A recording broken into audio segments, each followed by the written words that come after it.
సాయిక్వాల్స్ bit ఇది. Bhogapuram highway నుంచి kilometre పావు తార్ రోడ్డు ఫేసింగ్ బిట్ ఇలాగ ఇదిగో లెవెల్ చేసి ఉంటేలాగా ఆ తాటిపిండి వద్దు అలాగా ఈ రోడ్డు ఆ తాటిపిండి అలాగా చివరి తాటిపిండి అలాగా ఆ చివరికి వెళ్తారు ఆ తాటిపిండి అలాగా 16 ఎకరాలు.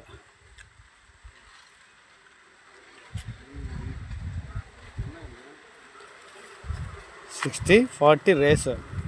60 ఏమో ల్యాండ్ గల ఓనర్ది, 40 ఏమో బిల్డర్ది. ఎకరానికి 60 లక్షలు అడ్వాన్స్ అడుగుతున్నారు. 40 రిఫండ్, 20 నాన్ రిఫండ్. ఓకేనా? దీనికి ఆనుకొని ఎమ్మెల్యే లేఅవుట్ కూడా ఉంది. ఇక్కడ ఎమ్మెల్యే లేఅవుట్ వేస్తారు ఆల్రెడీ అది. ఓకేనా? ఇది బిట్టు 16 ఎకరాలు.